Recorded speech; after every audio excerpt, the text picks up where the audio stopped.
नमस्कार, कानून की बात में आपका स्वागत है। मैं हूं आशीष भार्गव और मुद्दा समान नागरिक संहिता यानी यूनिफॉर्म सिविल कोड को लेकर है, जिस पर बहस तो लंबे समय से चल रही है और अदालतों में सुनवाई भी काफी लंबे समय से चल रही है। और अब एक बड़ा बूस्ट, एक बड़ी कवायद जो है वो सुप्रीम कोर्ट के फैसले से हुई है, जिसमें सुप्रीम कोर्ट ने गुजरात और उत्तराखंड सरकारों के उस फैसले को हरी झंडी दी है, जिसमें सरकारों ने यूसीसी यानी समान नागरिक संहिता के परीक्षण के लिए कि किस तरह लागू से किया जा सकता है, लागू किया जा सकता है या नहीं, उसके परिणाम क्या होंगी, इसको लेकर एक कमेटी का गठन किया था।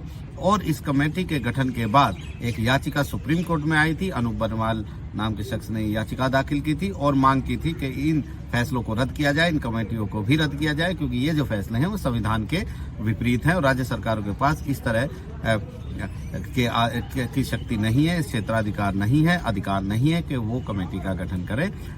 लेकिन यहाँ पर सुप्रीम कोर्ट में चीफ जस्टिस ऑफ इंडिया यानी सीजेआई डीवाई चंद्रचूड़ और जस्टिस पीएस नरसिम्हा की बेंच थी, उन्होंने इस याचिका पर सुनवाई से इनकार कर दिया। चीफ जस्टिस ने साफ तौर पर कहा कि इसमें कुछ भी गलत नहीं है, क्योंकि ये अधिकार जो है वो राज्य सरकारों के पास है और संविधान का अनुच्छेद 162 ये अधिकार उन्हें देता है कि वो किसी भी तरह से कोई कमेटी का गठन कर सकते हैं। सुप्रीम कोर्ट ने यह भी कहा कि सिर्फ इस आधार पर गठन को चुनौती, सिर्फ गठन अगर किसी कमेटी का कर दिया जाता है तो सिर्फ एकमात्र इसी आधार पर उसे संविधान के विपरीत बताते हुए अदालत में चुनौती नहीं दी जा सकती है।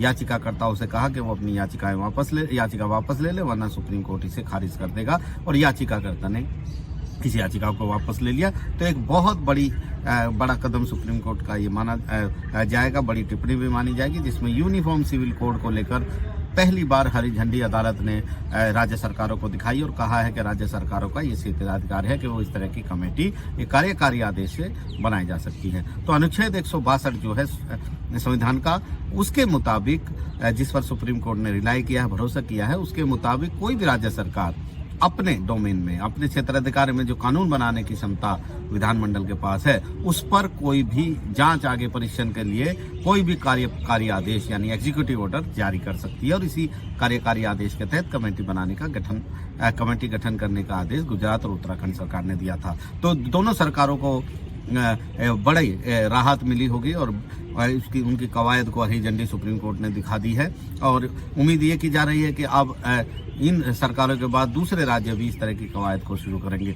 काफी अहम है ये मुद्दा यूनिफॉर्म सिविल कोड का। 2018 में जो लॉ कमीशन था उसके चेयरमैन थे जस्टिस रिटायर्ड बीएस चौहान। उस समय एक रिपोर्ट उन्होंने दी थी सरकार को और सिफारिश की थी कि ना तो यूनिफॉर्म सिविल कोड की फिलहाल इस देश में जरूरत है, ना ही ये वांछनीय है। उन्होंने ये भी कहा था कि अभी वो समय नहीं आया है जो समान नागरिक संहिता पर विचार किया जाए।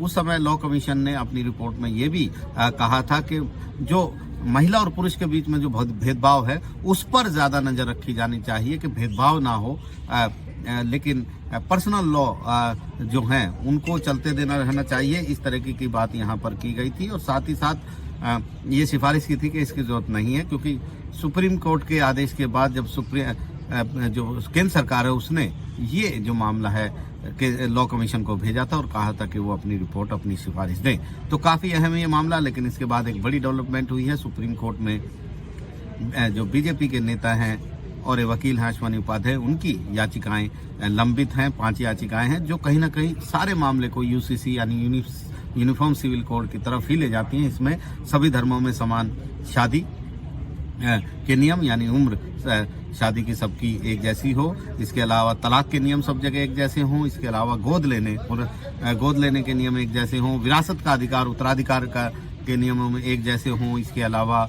जो गुजारा भत्ता होता है वो उसके नियम एक जैसे हों। इस तरह की ये 5 याचिकाएं दाखिल हैं। अलग अलग याचिकाएं हैं, लेकिन ये सब समान नागरिक संहिता के घटक हैं, सामग्री हैं और वो ही सुप्रीम कोर्ट में पेंडिंग है, लंबित है। सुप्रीम कोर्ट ने केंद्र सरकार को नोटिस जारी करके इस पर जवाब भी मांगा है।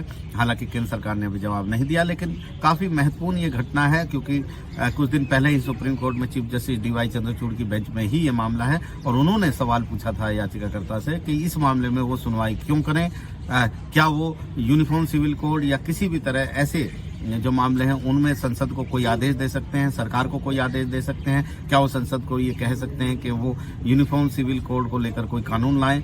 तो वो इस याचिका को क्यों सुनवाई करें? ये एक बड़ी बात है। कई संगठन यहाँ पर विरोध भी कर रहे हैं, मुस्लिम संगठन खासतौर पर वो कह रहे हैं कि इनकी जरूरत नहीं है, ये पर्सनल लॉज के मामले हैं और इनको इस तरीके से सुप्रीम कोर्ट इनमें दखल अदालत को नहीं देना चाहिए। हालांकि सुप्रीम कोर्ट ने फिलहाल सुनवाई टाली है फरवरी के लिए, लेकिन सुप्रीम कोर्ट ने एक सवाल बड़ा पूछा है कि पहले वो ये तय करेगा कि क्या ये याचिकाएं जो हैं वो सुनवाई योग्य हैं। क्या सुप्रीम कोर्ट ये आदेश दे सकता है कि इस तरह के नियम समान नागरिक संहिता से जुड़े हुए जो घटक हैं या यूसीसी को लेकर जो हैं उन पर कोई फैसला ले सरकार या संसद या कोई कानून पास करें? इस तरह का कोई कदम क्या सुप्रीम कोर्ट उठा सकता है? तो काफ़ी अहम ये मुद्दा है। और अभी सुप्रीम कोर्ट के नए इस फैसले से, जिसमें दखल देने से इनकार किया है गुजरात और उत्तराखंड सरकारों के, एक नई कवायद शुरू हुई है, एक नई बहस यूनिफॉर्म सिविल कोड को लेकर फिर शुरू हुई है, जिसका असर दूर तक जाने वाला है। नई दिल्ली से आशीष भार्गव, एनडीटीवी इंडिया।